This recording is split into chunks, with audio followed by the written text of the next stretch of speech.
हम लोग आज जनकपुरी विद्यापीठ पीडब्ल्यू में खड़े हैं और आप लोग जैसे कि जानते हो कि अभी अभी नीट 2023 का रिज़ल्ट आया है। तो हम लोग आपको कुछ हमारे बच्चों के साथ मिलाना चाहते हैं जिन्होंने इस टेस्ट में बहुत अच्छा स्कोर किया है।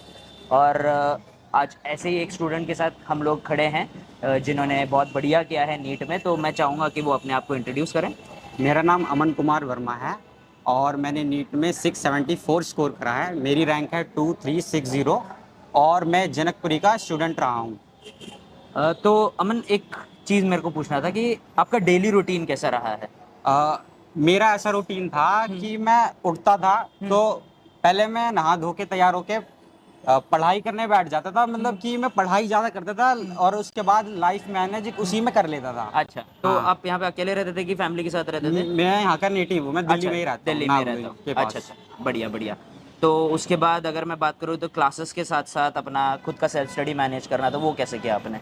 वो जैसे कि क्लासेस के साथ साथ ही मैं एनसीईआरटी वगैरह एक साथ ही पढ़ लेता था। मतलब जैसे कि मैंने लेक्चर्स हुए, जैसे ऑनलाइन भी लेक्चर आ जाता है उस विद्यापीठ के, तो मैं पहले सारे लेक्चर्स देख लेता था और उसके बाद मैंने थोड़ी सी ऑनलाइन बैच की भी हेल्प ली थी, उसके भी लेक्चर देख लेता था। मैं पूरा एक चैप्टर सीक्वेंस में खत्म कर देता था सारे लेक्चर्स देख के। Correct. क्योंकि मैं ड्रॉपर था। उसके बाद मैं एनसीईआरटी पढ़ता था और सारी चीजें कंपाइल कर देता था एनसीईआरटी के अंदर ही, फिर बार बार ही मैं एनसीईआरटी पढ़ते रहता था। करेक्ट। और एक एक एक बहुत ही जेनरिक क्वेश्चन पूछना चाहता हूँ, मतलब सभी पूछते हैं, शायद बहुत बार पूछा हाँ जी होगा सर। आपसे। नीट क्यों करना चाहता था यार तू? सर बस डॉक्टर बनना था, इतना ही था। ऐसा तो नहीं है ना कि मैथ्स वीक था इसीलिए या नहीं ऐसा? नहीं, ऐसा नहीं था। और मैं सही बताऊँ तो मेरी 11th-12th में पीसीएम भी थी। अच्छा, मेरे पास 11th में, मैथ हाँ। भी थी। अच्छा, बहुत बढ़िया बहुत बढ़िया। डिफिकल्टीज कुछ थे आपके? डिफिकल्टीज ये थी कि मेरे घर में कोई किसी ने कभी कॉम्पिटिटिव एग्जाम की तैयारी करी नहीं थी। हाँ। तो 11th में तो मेरे को पता ही नहीं था नीट होता क्या सही से। 12th में आया तो मैंने ध्यान नहीं दिया। ड्रॉप में जाके मैंने नीट की तैयारी स्टार्ट करी, वो भी यूट्यूब से। अच्छा। और यूट्यूब में मैं बिल्कुल माया जाल में फंस गया। मेरे को कुछ पता ही नहीं था कि क्या पढ़ना है Content क्या बहुत नहीं है, पढ़ना हाँ, है। नहीं, कंटेंट उस वक्त बहुत कम था। अच्छा, और हाँ। सिर्फ बायो का था तो वो बहुत ही ज्यादा वास्ट था। तो पता नहीं अलग अलग चीजें पढ़ाते थे। लिविंग वर्ल्ड में ही काफी चीजें डाल दी थी। एलोपैट्रिक सिम्पैट्रिक ये सारी चीजें तो पूछी भी नहीं जाती है। करेक्ट। और बहुत सारी चीजें थी सर। और बेसिकली आपने ऑनलाइन भी पढ़ा है? हाँ, आपने ऑनलाइन भी पढ़ा है। तो जनकपुरी विद्यापीठ में आपने जब पढ़ाई की, हाँ तो कंपेयर टू ऑनलाइन आपको कोई फायदा हुआ, कुछ डिफरेंस आपको लगा? हाँ, मुझे ये डिफरेंस लगा। पहले मुझे पता ही नहीं था कि इतने सारे टेस्ट दिए जाते हैं। यहाँ पे रेगुलर बेसिस पर टेस्ट बहुत सारे होते थे और बार बारी मतलब टीचर से ना बार बारी डाउट भी पूछ सकते थे। टीचर बिल्कुल भी मना नहीं करते थे। अगर हम लेक्चर्स वाले जो टीचर लेक्चर्स लेते हैं उनसे भी पूछते थे तो वो बिल्कुल मना नहीं करते थे। वो बिल्कुल हेल्प करते थे हमारी। तो ये सबसे बढ़िया बात लगी मेरे को जनकपुरी विद्यापीठ की।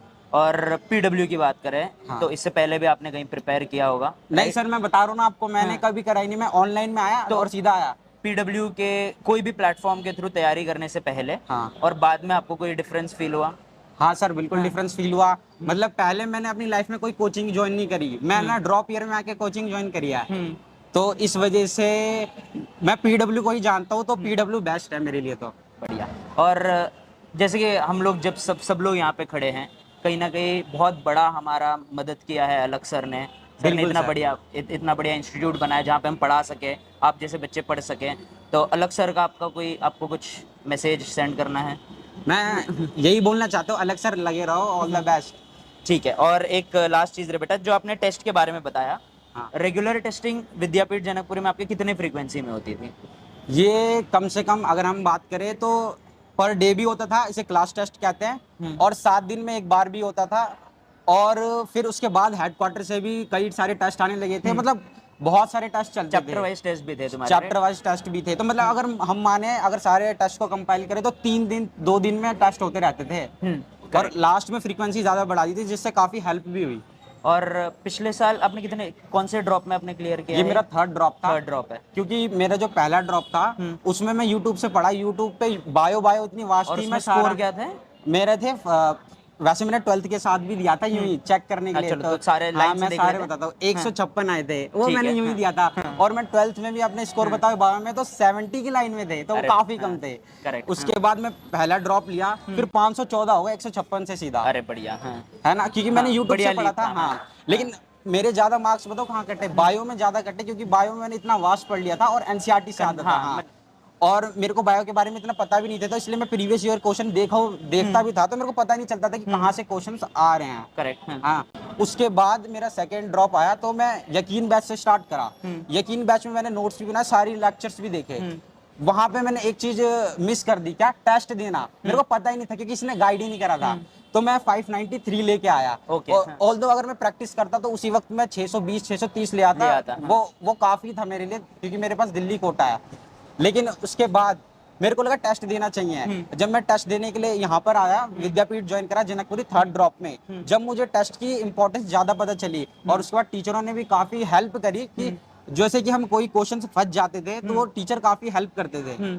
और इतने सारे टेस्ट हुए, मतलब मैं सोच भी नहीं सकता था। अगर मैं विद्यापीठ ज्वाइन नहीं करता तो मेरे को पता भी नहीं था कि इतने सारे टेस्ट भी होते हैं। हाँ, तो टेस्ट से काफी सारे बच्चे डरते भी हैं। हाँ, तो आप कुछ मैसेज, कुछ बेसिकली हम इस माध्यम से चाहते हैं कि जो काफी सारे बच्चे ड्रॉप भी दे रहे हैं उनकी कोई सहायता हो जाए। तो आप क्या एडवाइस देना चाहेंगे जो बच्चे ड्रॉप दे रहे हैं या नीट दे रहे हैं उनके लिए? मैं ये कहना चाहता हूँ, जैसे कि आपका टेस्ट 5 दिन बाद है, तो सारे चैप्टर की लिस्ट बना लो, और उसके बाद अगर जैसे कि आपने पहले ड्रॉप ले रखा है तो पूरा एक चैप्टर के सारे लेक्चर्स जो है, या तो विद्यापीठ के लेक्चर या तो यकीन के लेक्चर लाइन से देख लो, या अपने सीक्वेंस से एक एक चैप्टर के एक एक वीडियो देख लो। मेरा सीक्वेंस ये था कि मैं पहले सारे चैप्टर्स की वीडियो लाइन से देखता था, और उसके बाद मैं नोट्स बनाता था। उसके बाद मैं एनसीईआरटी में कंपाइल कर देता था, क्योंकि मैंने पहले और दूसरे ड्रॉप में सीख लिया था कि नोट्स से ज्यादा एनसीईआरटी, क्योंकि एनसीईआरटी की लाइंस उठ के आ जाती है। करेक्ट। पेपर में हम लाइंस की मीनिंग निकालने चले तो काफी टाइम लग जाएगा और माइनस भी हो जाएंगे। करेक्ट। तो मैं ये कहना चाहता हूँ कि जैसे कि 5 दिन बचे हैं तो सारे चैप्टर्स पहले अच्छे से कर लो। जैसे कि 5 दिन बचे हैं और हम वो ना कर पाए, सारा सिलेबस ना कर पाए, तो 2 दिन का गैप ले लो। भले मेन टेस्ट वहां पे देने मत जाओ सेंटर पे, लेकिन वही घर पर दे दो। वो उसको घर पर दे दो, क्योंकि आखिर में जो टेस्ट होता है सेल्फ एनालिसिस के लिए होता है। अगर आपको डर लग रहा है तो उसे 2 दिन बाद दे दो, लेकिन पूरा सिलेबस करके दो। करेक्ट।